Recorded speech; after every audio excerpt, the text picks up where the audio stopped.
fun deal. It's not one I would have ever asked for, but it's one I'm glad God was big enough to take care of. In Ephesians 3 and verse 20. Ephesians 3:20. This is the NIV version. It says, "Now to him who is able to do immeasurably more than all we ask or imagine, according to his power that is at work within us." And see, I'm glad. I got a vivid imagination. I was a youth pastor for a long time, and I have a wild imagination. And I read that and I go, God can do more in my imagination. He can do more than we hope for through him and what he's done. I was a youth pastor for a long time at a big church in the Denver area. And I did a lot of stuff. I love that they're going roller skating. I used to do a Christian roller skate night. I had like 500 kids would come to it. It was really fun. And we seen churches getting filled because I had a heart to fill up the churches and cities. That was my heart. And most of my ministry's out in the highways and byways. I just got back from Sturgis, South Dakota, which is a town of 7,000, and 1 million bikers show up for it. And there's no room at the inn unless you're a couple years in advance. So I help with a place there, and you just see that's the kind of places I go. And I talk to wild people and watch them get saved. And people say, well, why do you go to a place like that? I say, well, when I go fishing, I like to go to a place where you can catch fish. I don't like sitting and looking at a fishing pole. I want to go. And I said, there's 1 million people and most of them need saved. It's a good place to go fishing. And so I get to do a lot of stuff like that. And I did a lot of stuff like that because I had a heart to see churches full. I look around and I became a Christian, and I'd kind of been in trouble some. And I had a cousin that was a Hell's Angel, and I wanted to be just like him. Because he was tall and he had thick blonde hair and real strapping guy, and I thought, I want to be like him. And so they taught me the finer arts of like how to throw knives at targets and how to snap the chain when you hit somebody, and we would sit around and practice stupid stuff. But the trouble was, I come from this family. It was a big farming family, had a bunch of kids, and I was the one son they thought would never get saved. They thought, this boy don't have a chance. He's just in trouble all the time. But God had his way. See, God didn't see me that way. And when you look out in the world, when we look at people, sometimes we think, there's nothing there for them, and God says, I know what I put in them, and I know what I have for them. And he goes after them. And so he sends people that are willing to go out and say, hey, I want to tell you about someone who loves you, someone that gave to you, someone that wanted to do something incredible for you. And so that's kind of been what a lot of our ministry is. So I was doing that, and I was a youth pastor at this big church, and I was trying to get everyone I could saved for Jesus, because I wanted everyone to know what he did for me, how he made me feel when he came in and cleansed me and worked on me. I wanted everyone in the world to know that kind of a loving God that came for me. And as I was learning about him and going, and so I worked so that the church didn't have to pay me. And one of my jobs, I'd worked for this builder for a lot of years, and I went to work for this new corporation. And one of our jobs was working as a subcontractor for the power company. And so one morning, I went out and I was a new supervisor for him, and I took a guy's place a little over 40 foot up on a power tower. And when I was up there on that big power tower, we were removing some lines where they were changed and they didn't have right of way, but they started having a rolling blackout in our city.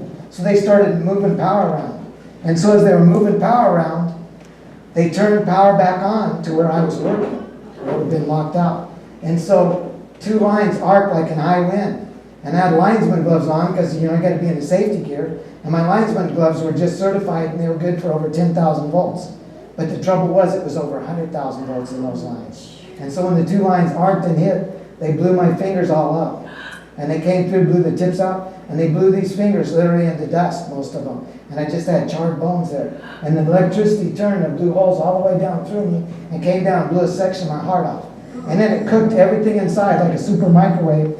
And when I wear cutoffs, people see here when I wear short pants, I have 2 holes right here that are the same size as these fingers. So I had 2 holes all the way through my body with everything burning. And about then, I knew, when you're in trouble, when I was in trouble as a kid, I'm going, help, Daddy, help. And when I was in trouble as a Christian, I got a better daddy in heaven. I got a daddy like, help, Daddy, help. So I started screaming, you're going to get electrocuted. Your hair stands up, but before you can do anything, you're already electrocuted. And so you know it. And my heart was pulsing with that 100,000 volts going through me. And so I knew I had two choices. My heart was either going to stop or my heart was going to explode. And see, most of that power, when it hits you, it can blow you off. It blows people in two. I've seen people lose an arm or a whole shoulder when the power hit them. But there was it was a rubber covered rivet, and the rubber was cut a little bit, and it was jumping out of my leg and hitting that rivet. So I was literally part of the circuit. And so I was praying, help, Daddy, help. I need you. Come, God, now. I need your help. I think my heart's going to explode. And I kept feeling I was pulsing up there. And then I had the first miracle of the day, because you can't get free from that much power. Like we carry big 2x4s or boards, because even fiberglass, that much power will go through it. So you hit someone with a piece of lumber or a 4x4, and we'd knock them off the power. And so we always carried them in our trucks, so that you could knock someone out. But I'm 40 foot in the air and everyone's down below. So when that happened, I was crying and I felt two hands hit my chest. And then I had the blessing of the day. I fell a little over 40 foot. But how many people know if a 40-foot fall's a blessing, you're having a rough day, right? That's a rough day. You're having a rough day if a 40-foot fall's your blessing. See, because God was doing stuff and he knocked me free. I don't know if he hit me or an angel hit me. I just know two hands hit my chest and I went flying off that power tower and got free from the power. And I fell a little over 40 foot, and I found this one big guy was down there, one of my workers. He was like 6'4", about 220 pounds, a big, strong bodybuilder, and he tried to catch me. And I found out a lesson in physics. Man falling fast from above can flip big man on the ground. And as he tried to catch me, I broke through his arms and flipped him completely over me. But I hit hard enough, I broke all the bones in my feet. I broke, all my tibia bones were broke, knees were shattered up. All my femurs in here were all broken, massive places and sticking out my leg. I broke both hips. I shattered the vertebrae in my back. I broke my pelvic. I broke all my bones in my arms. Even my fingers was left and everything were broken. I had fractures in my head. I had a broken neck. I had a broken jaw. I was a mess. And I remember being on the ground. You know, most people fall 40 foot, they're knocked out. Most people get that much electricity, they're knocked out. But I was the only Christian there. So I got to stay awake and pray for myself. And I'm on the ground, and I'm looking down, and my jeans, I had a brand new pair of jeans on, and they had flames shooting out of my jeans. And I'm telling you what, your legs are not supposed to shoot flames out. It's not a good thing. I had flames literally shooting out my legs. And I'm thinking, wow. And everyone went shocked. They're like, what do we do? What do we do? And I was their supervisor. I'm supposed to be the one telling what to do. So I said, call an ambulance. That's what you do. And I told this other big guy, I said, slide your knees up here. I'm sure I got a broken neck. And hold my head. And I was there in the pain of all that, the burning and everything inside. And all my bones broken at once. And blood was flowing out. And they were all in shock. And I cried out. And they said, we remember exactly what you prayed. And I said, we remember. And I prayed, God, I don't need no paperback Jesus. You know, a lot of people read about Jesus Christ, and they think he's no more real than reading about Huck Finn or a made-up character. I said, I don't need no dead in the grave Jesus. I need you, the real Lord, to come and touch me right now and take some of this pain away. How many people think I might do it just a little bit? And I remember that I heard this still small voice that says, this is me, Ron. I'm going to take care of this, the Lord. And he took some of the pain away. And it became manageable. I remember he said, don't worry how anyone looks at you. Don't worry what anyone says to you. I'm going to take care of you and you're going to be okay. And see, I believed him because my daddy in heaven is not a liar. What he writes in his book comes true. They watch history. It's coming, it's unfolding just like the Lord wrote. Yes. And I said, my daddy in heaven is not a liar. I believe you. And I believed him. And I remember, I knew what he's saying then because they rolled 2 trucks of paramedics up. And the paramedics come rolling up, and they run up to me with their stretchers out, and then they lost all the color in their face, and they backed up. And I'm telling you what, paramedics see a lot of crazy stuff. And if you freak out the paramedics, it's not a good thing. It's not a good thing. And they didn't know what to do. They didn't know how to take care of me. So they get a doctor on the deal, and they said, don't put oxygen right on him. Build an oxygen tent. And he had them come do some tests on me. And so they put air casts on my entire body. They blew up air casts. And they put me on there because my entire body was just like a big jello mold. Everything was broken up and moving all over. And then they put me on a backboard. My joke was I was so little they were afraid I was going to float away. They had to use a backboard, but that's not true. And as they put me on, and I remembered I had these new riding boots for my motorcycle because I loved riding motorcycle. And they were going to cut them off. I'm like, can't you pull them off? And they just cut through them. And I thought, wow, they were cool knives. Cool scissors that could cut right through that. And they cut them off. And I remember they were cutting off my pants. And I go, oh man, and they had the news companies out there. And I thought, man, I'm a youth pastor, man. I said, the good thing my mom told me, always preached at me to wear clean underwear. She'd be proud of me today. And all my youth are going to tease me forever. Hey, Pastor Ron was on TV in his underwear, man. I'm going to hear this forever. And they were cutting that off, and I remember they pulled out my legs, so we got it straight, and I go, thank you, Jesus. And they pulled out the other leg, and I go, praise the Lord. And I get this paramedic said, oh, it's one of them crazy Christian guys. You know what? The world's crazy. When you really believe in Jesus, you don't have the right mind till you have the mind of Christ come in you. Before Jesus, I never had anything good, and I never had a good thought at all, except for Jesus Christ in me. And I remember that they flew in a Flight for Life helicopter then to pick me up. And the head guy had just got in there, and he'd been promising me that morning. He had just promised me early in the morning. We had a meeting, and I saved him all this money and reworking our workman's comp prod. And we'd saved over $1 million on our workman's comp policy. And I got overlapping workman's comp, and he said, what do you want for that? You saved me so much money. I said, we live in Colorado. I want to go skiing, man. He goes, okay, I'll give you a week to go skiing with somebody. That's cool. And that was just that morning. And so he got out there, and they were just loading me on the helicopter, and he said, how bad is my guy? That's what he asked the paramedics. And the paramedics said, the doctors at the hospital said he has the worst heartbeat of anybody alive we've ever seen.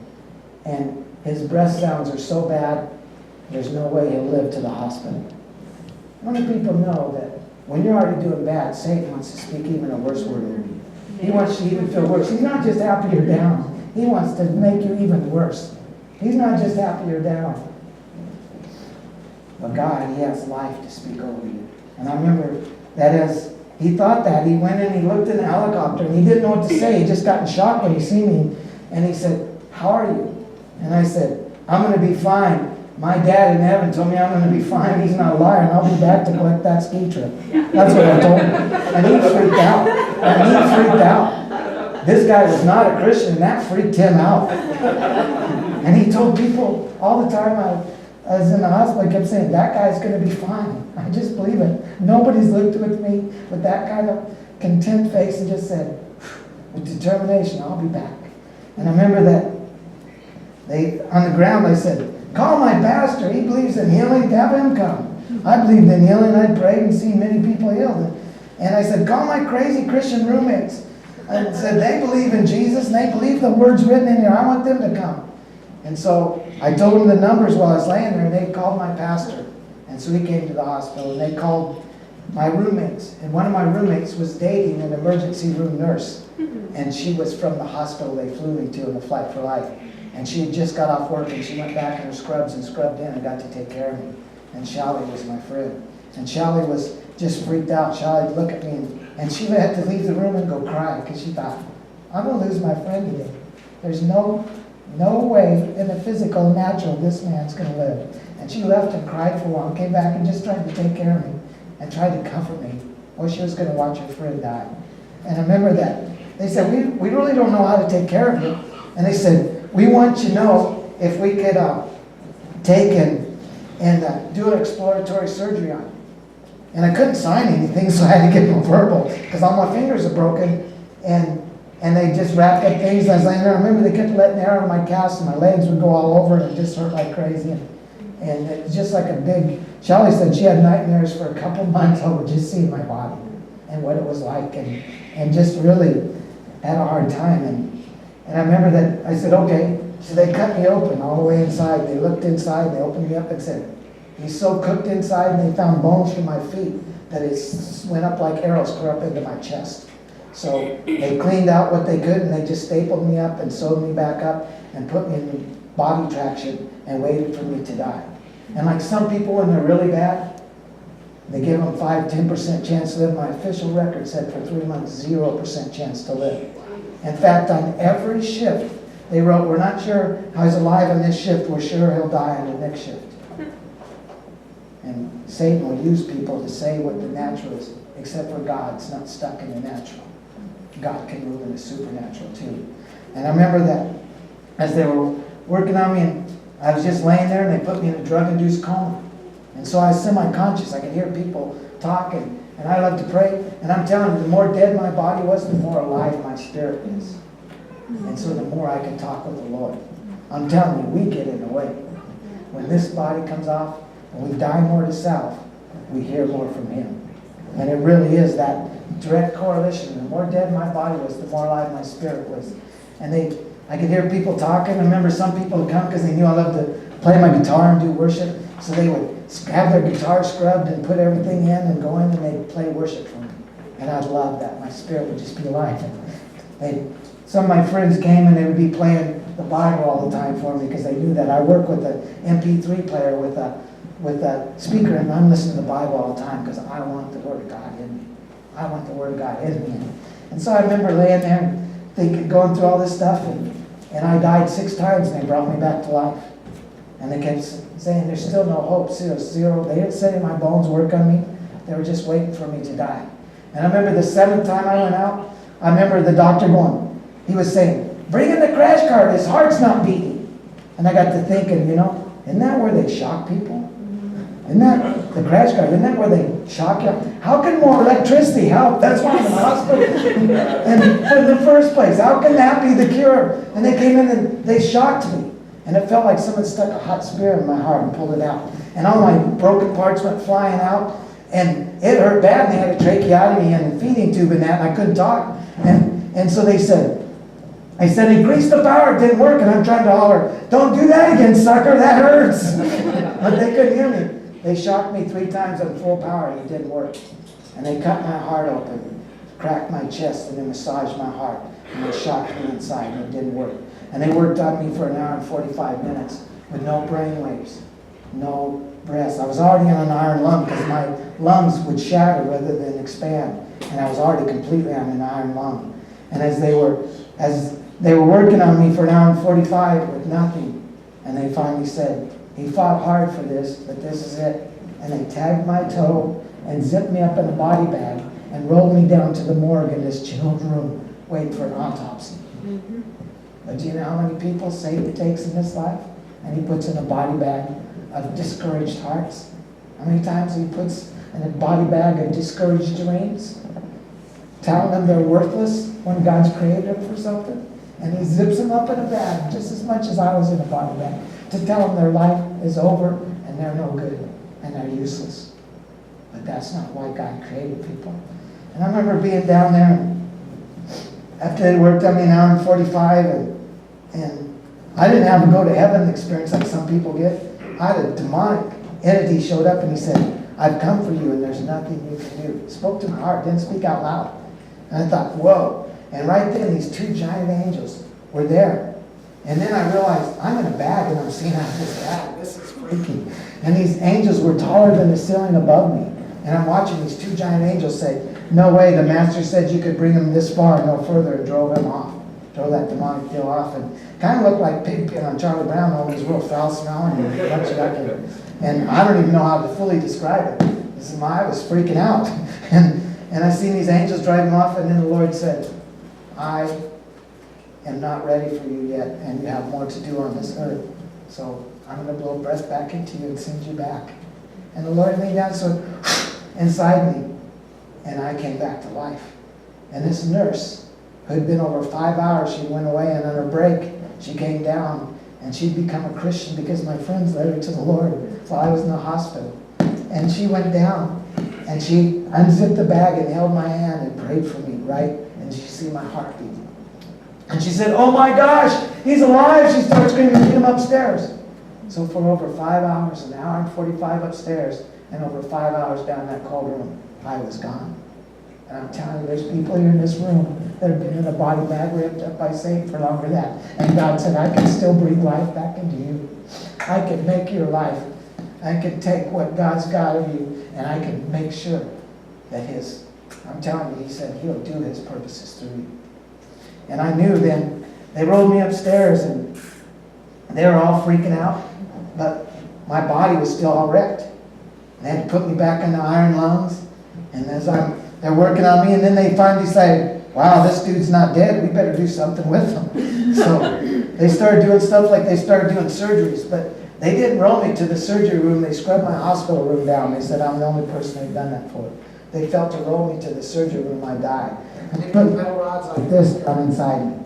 And they lined up all the broken bones and put these through the center.